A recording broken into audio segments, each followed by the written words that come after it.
Bonsoir, bonsoir, Mbote Bandeko, bonsoir à vous. Mbote Nabino Bandeko, Mbote Nabino Bandeko. Bokoto, Bokoto. Toujours sur le moment mouquin. 15-20 minutes maximum. Vous me la tête. Au calamité, tu vas basculer dans Bokoto. Bokoto, Bokoto, tout sur le moment mouquin. Na bombe libino pour l'ampoulalo. Il y a Edi Bolombo, greffe international de peuple Mokozi. Peuple souverain. Bonsoir à vous. Ingeta Ingeta, ici Kabozami, Paya. Ipai Nabino, Nabamboka Nyoso. Toujours dans l'esprit, il y a pour mobiliser Bino, il y a pour sensibiliser le peuple congolais partout où il se trouve. Et c'est tout, bah, Bazali Nakati Mboka, donc il faut que Téléma, il faut que Téléma. Très sincère condoléances là-bas, Feli Bandeko. Kabola wana batu bazali na mawa po kabola esengo na batu bali nesengo mboka na biso boyebi bino moko tozali toujours batu ya pasi mais si Dieu le veut tokosepela kala mingi te.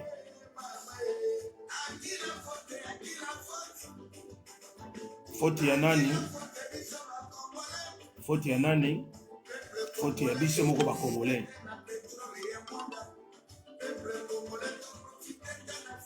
Toleki mutema ya malamu eleki biso. Topesi nzela na bapaya basakana na biso. Angora boza koyoka nzembo wana. Acheli bino ya Bokechi Wayambo. Le leader d'opinion, artiste et musicien, et Mobundeli Mboka. Boboyoka, bon méditer, pourquoi tu as commis la situation, tu as commis la mort, Yali Maramink.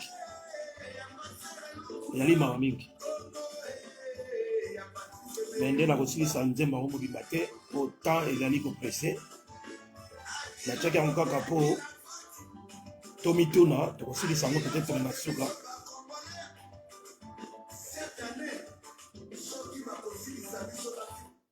Tu aussi ça mon souka, mais bon, bande kolangai, tu allez ko welambango pona ngonga. L'émission n'a pas été annoncée, donc tu causes la penda mingite, tu causes la penda mingite. Oui, tu as la peine d'amingiter parce que il faut te développer, tout avancer. Mais yango wana la titre ndenge bomoni wana na titre ndenge bomoni wana donc pouvoir ya Félix Tshilolo, un pouvoir, un vrai faux pouvoir remodelé. Un vrai faux pouvoir remodelé par mentor naye, rwandais, Paul Kagame. Paul Kagame, oyo, azali sikoyo vraiment, kolakisa, que yende mutaza ko diriger, mabele wana, oyo mabengi, République démocratisée du Congo. Donc, un vrai faux pouvoir remodelé de Félix Fachibe. Voilà. Na lingolo banini bande konanga na place wana. Na yé de l'eau. En tout cas, pour la koubele la toujours na peuple congolais et surtout na population ya Kinshasa. Ba Kinois. Bakokosa biso boye ti wapi pe boko supporter yango boye ti wapi. Et je m'adresse directement à Félix Tshilolo. Lokutana yo okokende nango ti wapi Félix Tshilolo. lokuta na yo ozokende nango te wapi parce que nyonso emonani nyonso sur le terrain ezomonana ke oza na yo eleli ya pamba vouloir ou pas tu ne diriges rien tu contrôles rien et tu maîtriseras jamais rien mais ozokontinue kaka kokosa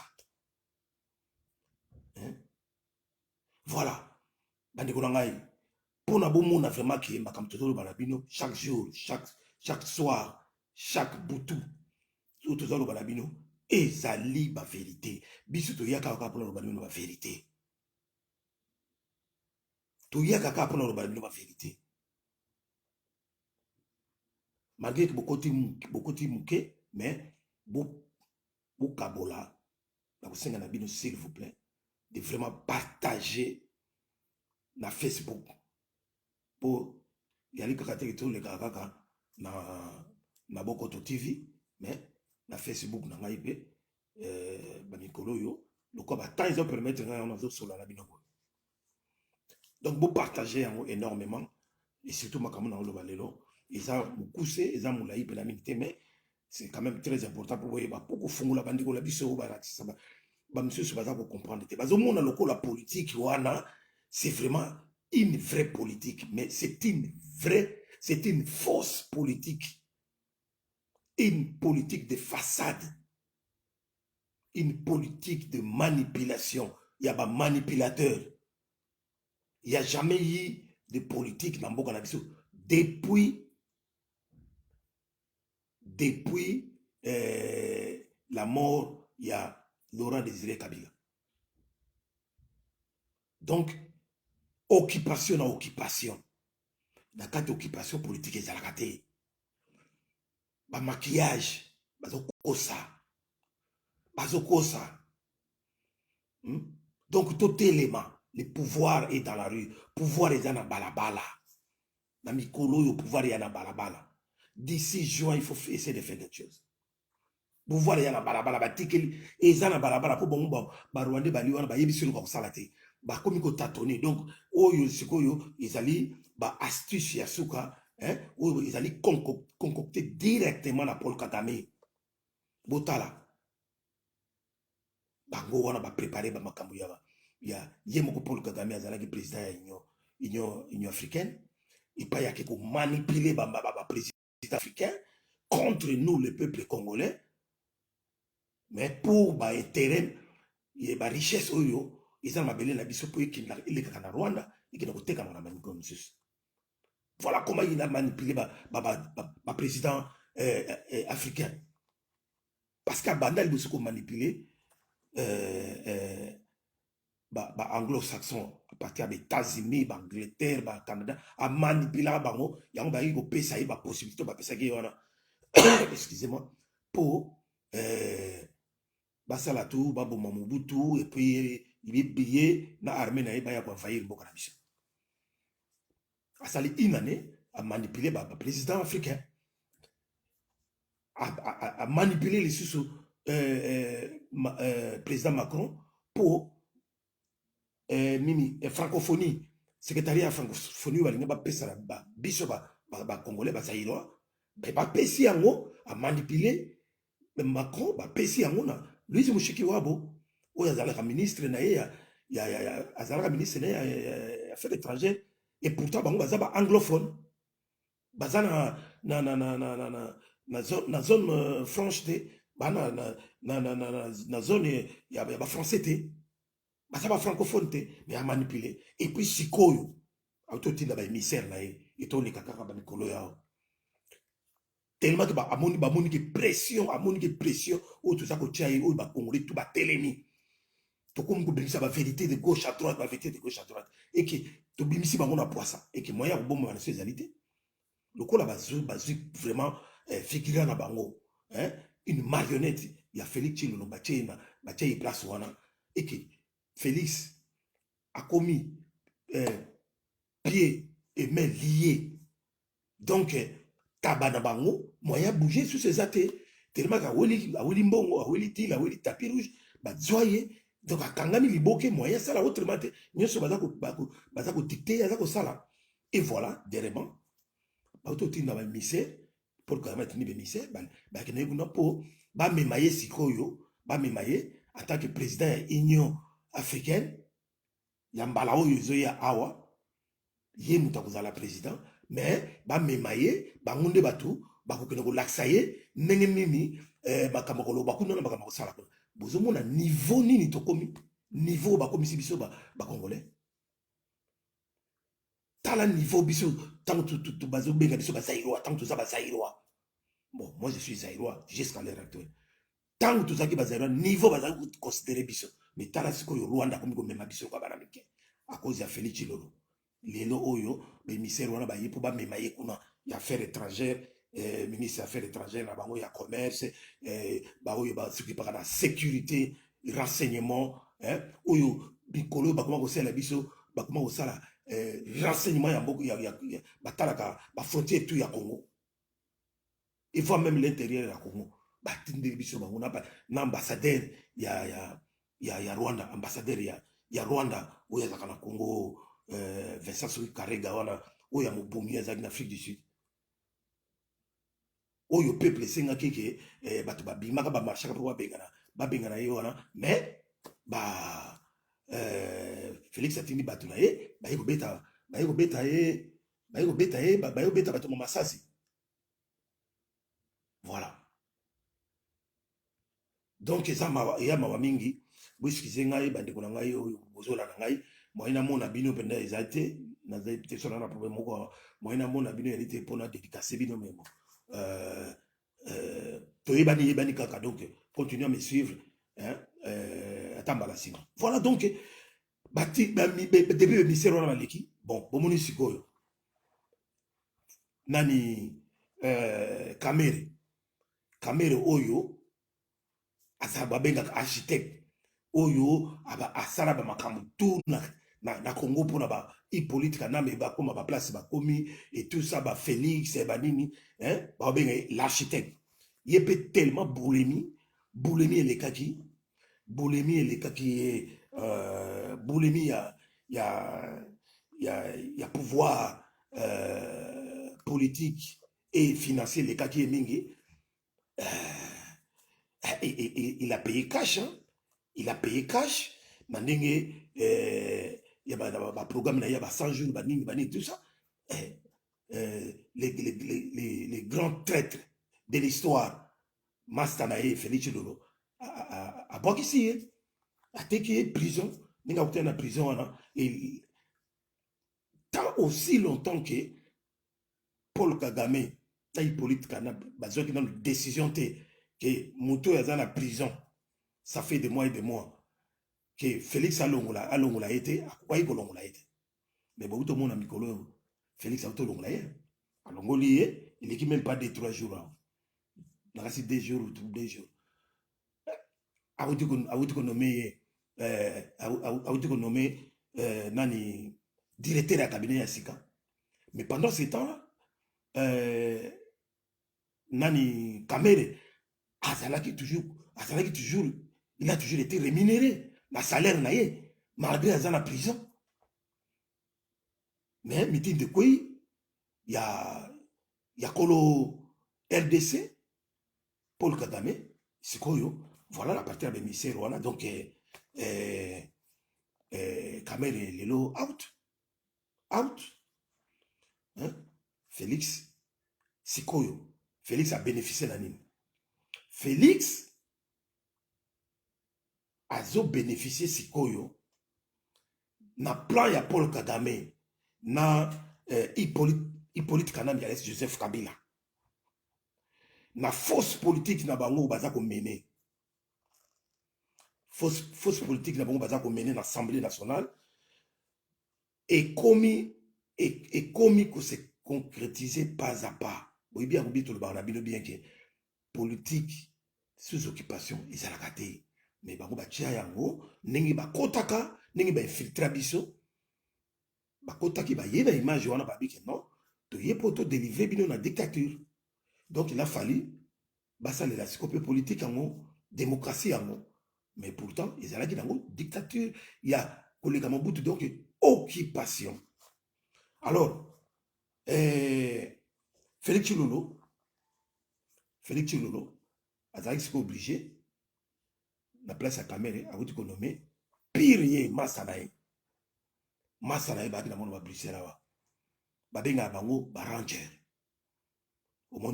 Donc, groupe, il y a Félix, équipe, il y a Maman Marthe, ils ont IDPST, bah, benga bango, bah, ranger. Bah, ranger, wana, bango de batou, bah, yako, bango, bah, complot, na bango de batou, bah, bomisa, vieux chichi. Parce que ma solo nyo seza kana bango. Donc au mona bango ba keko signer ba kena ba tamboli na ba accord rebelle, ya ba Ibiza, ya ba Venise, ya ba Paris, ya ba Bruxelles, bango wana groupe wana. Donc Félix Chilolo a récupéré Mutuna et puis Mutuana depuis kala azalaka toujours directeur ya cabinet na ye. Guilé Nyembo wana bozoka Guilé Nyembo.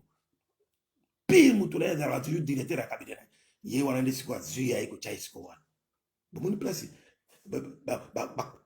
nani Paul Gamena hypothèque na ba bino to relaxer na mutu na biso azo sala biso sala kitoko asali vraiment très très sincère na biso donc to libérer espace to pesayer un vrai faux pouvoir remodeler ya on a mon na titre. Donc, pouvoir, un vrai faux pouvoir remodeler, wana, basali ya ndenge wana pourquoi? Basali ya ndenge wana, basali ya ndenge wana pour satisfaire, pour se concrétiser, dans le silité, mais ça pour se concrétiser, na niveau ya l'assemblée, na niveau ya parlement, et puis, basali ya ndenge wana, pour nous sepelisa, pour satisfaire banani les appétits fanatiques, les appétits fanatiques. Il y a fanatiques aveugles, fanatiques idépéciens, il y a idépès et na tribaliste entre guillemets où il y a des gens qui vont soutenir Félix. Donc, sali denge wana, remodeler le pouvoir, un vrai faux pouvoir, remodeler et permettre à son majorité factice, mais majorité quand même, na parlement, à cause de la parlement, na assemblée nationale. Donc, à partir il y a nini, union sucré salé, union salité ne mabeganaki, union sacrilège wana oyo ba Jean-Pierre Bemba bakoti ba Moïse Katumbi bakoti. Donc majorité oyo bazo sokuna ezali en définition coalition ya majorité oyo ezalaka toujours en place, majorité fabriquée ya Hippolyte Kanambe après les élections.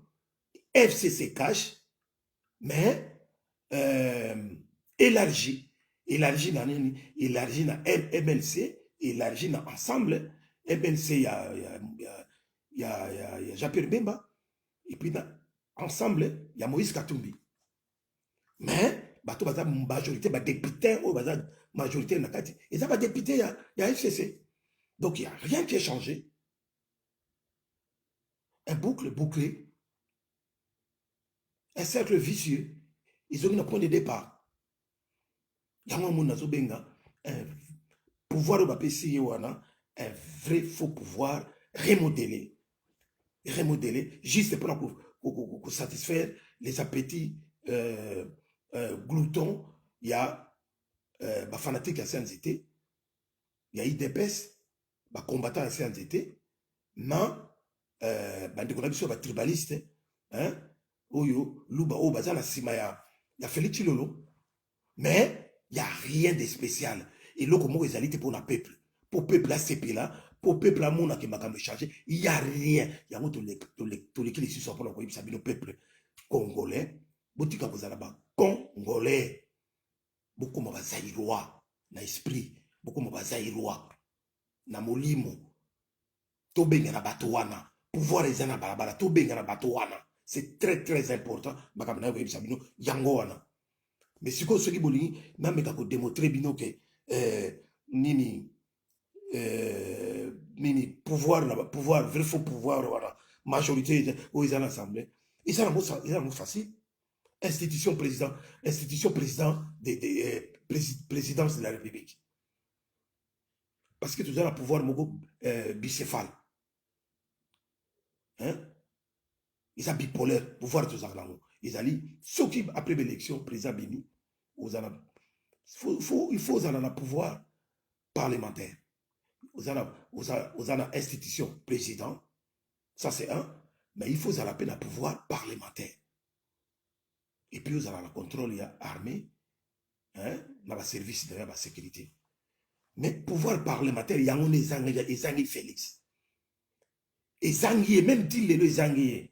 Mais, ça les vrai faux pouvoir parlementaire, ça y est.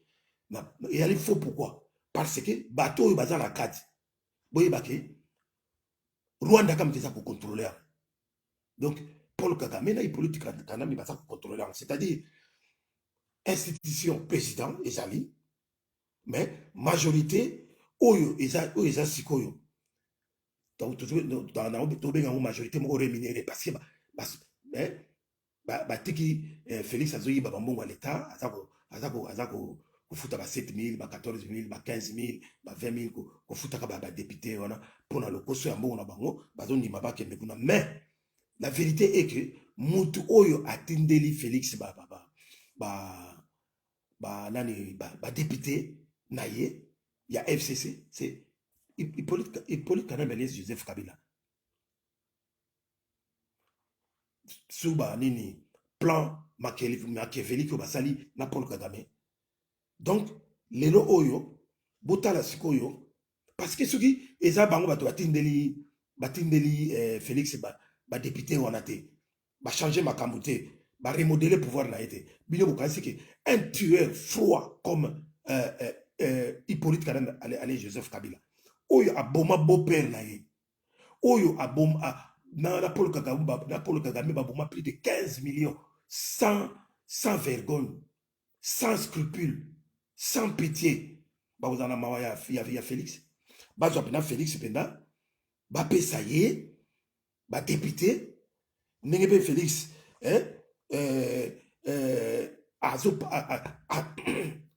à partir de la majorité wana oyo eza offert par Joseph Kabila na Paul Kagame, il y a eu destitution de Jean-Marc Kabon. Ba destituer Jean-Marc Kabon parce que Jean-Marc Kabon a bimisa qui secret que bango balia bazo ba 7 millions banini na à chaque fois que bazo sala ba session parlementaire na bango banini ba tout ça. Donc et ça la génétique et vexé bango Janine Mabunda et tout ça la FCC yango moni longola qui destituer Jean-Marc Kaboun. Mais pour pas destituer Jean-Marc Kaboun, il faut majorité, il fallait zalaka ya FCC. Nenge moko sur la destitution de Janine Mabunda. Majorité aux zalaki wana plus de 200 députés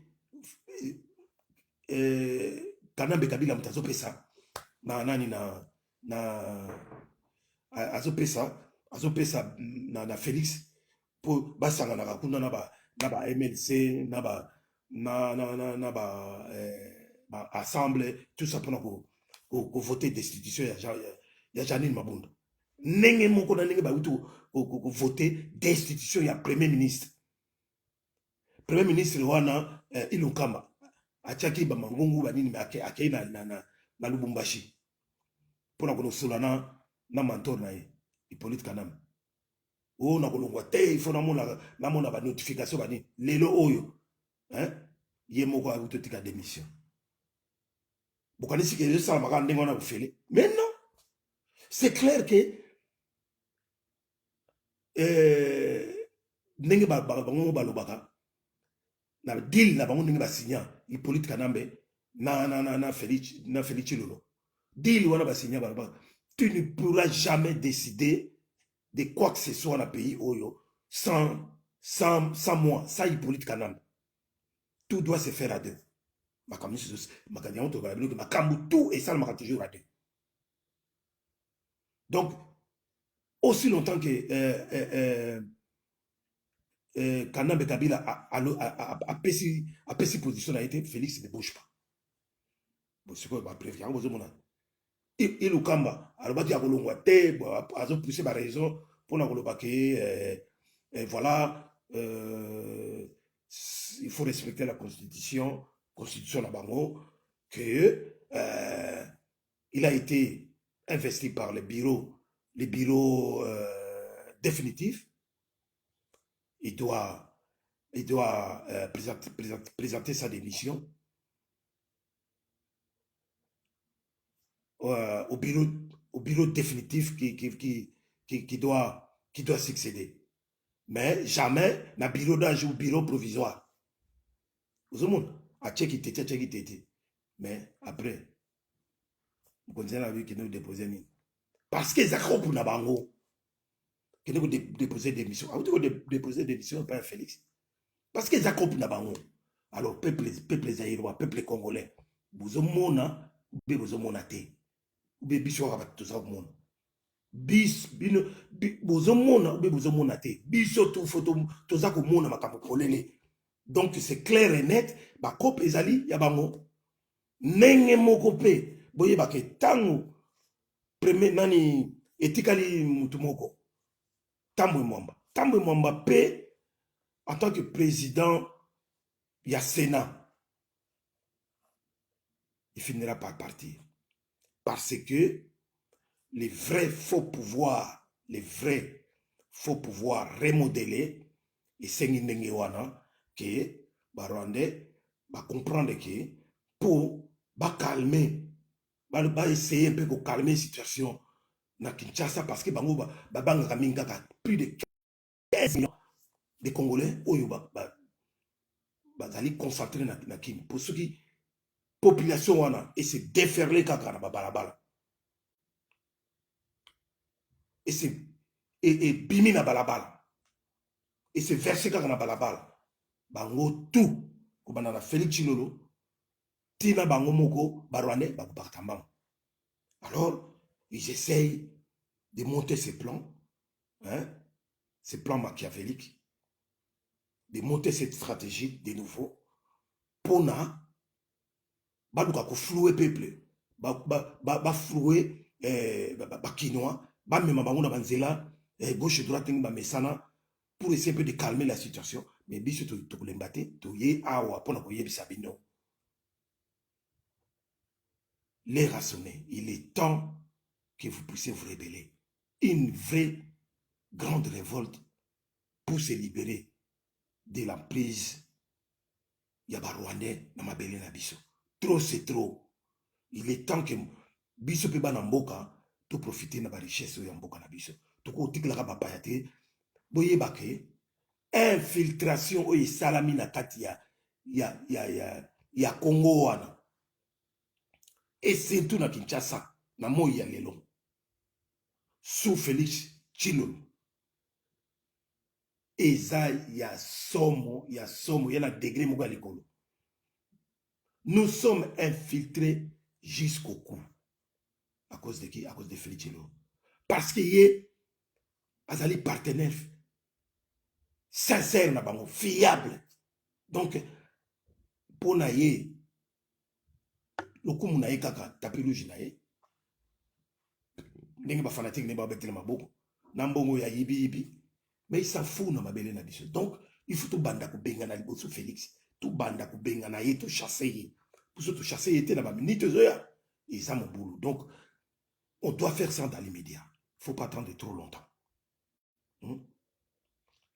Donc boye bake na kati ya majorité wana na assemblée bakosala ngo pe na Sénat. Ils vont toujours par l'appui il y a FCC destitué Tambwe Mwamba. ce qu'on a kati ya na kati ya ba chambre wana nyoso mibale, il y aura une opposition. Mais cette opposition là, c'est l'opposition FCC. Oyo baba na kozwa à peu près 2 à 3 millions de dollars. Il y a budget na bango. Il y aura une opposition, opposition républicaine. Opposition républicaine, normalement, il faisait une vraie opposition. Mais le coup là, ils allaient parlement moko bidon, parlement moko y a ventilier, parlement moko y a le kuta, parce que ce ne sont pas des vrais politiciens, ce ne sont pas des vrais députés votés par le peuple, redevables au peuple congolais que nous sommes. Les mêmes FCC, il y a Hippolyte Kanambe, bango wana o bakozala opposition na kati ya parlement, opposition moko factive. Bana ko soba mbongo na bango ebele 2 à 3 millions, il y a budget par an, bazosala opposition ya lokuta. Donc bozomona ke ils ont ventir, boulou yeke. Nous sommes là pour faire semblant, donner une certaine image à niveau international, pour nous dire que oui, le Congo fonctionne. Le Congo fonctionne politiquement, comme tout autre pays dans le monde. Mais ils allaient pas pratiquement impossible parce que même l'Union européenne, le Parlement, il y a Félix Tshilombo. Babi, mais Parlement, tout le monde a un Parlement aboité au niveau mondial. Parlement est corrompu. Et Parlement, il faut respecter le principe. Dans le règlement d'ordre intérieur, il y a Parlement démocratique. Il y a déjà. Mais le coup là-bas, il y a fantaisie. Le coup là-bas, il y a mafieux. Le coup là-bas, il y a bandits. Un groupe de voyous de la politique. Le coup là, bazali ba criminel économique, hein, bazali ba criminel du sang, ba génocidaire, ils s'en foutent complètement. Baza ko avancer na ninge bango baza ko avancer. Aussi longtemps que biso peuple te ko télématé, bango ba ko avancer jusqu'à ce que mboka mobimba ni na biso to bengi la République démocratique du Congo auto zo ngezo mazaye ekokenda. Tellement qu'infiltration l'équipe, mais tout le monde vend bango tout bateau soi-disant dirigeant wala banini baza ko teka mabele partout na ba Équateur na ba Congo na ba Nord Kivu Sud Kivu bazo teka partout même na bando bazo teka ba mabele. Si vous ne vous rendez pas compte de ça, toza ko yebi sabino ti to zanga mabele baza ko teka tout. Et nous sommes infiltrés dans Kinshasa wana jusqu'au cou. Donc il est tantôt tellement. Makamona ngana bisabino lelo ya wana. Bandiko ngai pona lelo na suki wana parce que nazo basculer na kimina Bokoto. Na Bokoto TV. Donc na suki wana ola ko na bisabino na minute oyo vraiment ils allaient d'une importance très capitale pour partager vraiment la vidéo, malgré que nous ne sommes pas vraiment non plus, mais pour partager pour éclairer un peu l'opinion. Il y a Bissoba Congolais, la situation de Zalango, mais le pouvoir est dans la rue. Le pouvoir est à la balabala. Ils ont courageux. Ils ont courageux parmi le peuple, parmi la population. Yakin, batelema vraiment na ndenge solo comme ça Nord Kivu, Sud Kivu, Katanga batutu ba Hollande. Tout ça la noki parce que mboka na biso ya na maboka bangona. Voilà na koyena lo balelo yango wana. Ingeta Steve Manungwene, ingénieur Steve Manungwene ya yango wana bilili yango wana bokabola mbote kaka na ya Laurence Koko tout la nina bengai pe mbote na kai kayembe mbote na Salut Mundele Bangwandi, Mibaramo, Mbote na Ize, Matumona, Aguaya Samatone, Mbote na ba membre tout ya peuple mokonzi.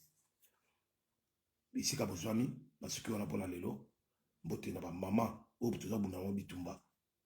Tebosa na kabinote, ba mama Mondongo, ba mama de Boulonnais, ba mama Mongala, ba Maserati, binotou. Donc, on est ensemble, ingeta. Clément Likele, Tayo Yangwana. Tokomi Balasima. Merci beaucoup. Ciao. Zamba Batelabino.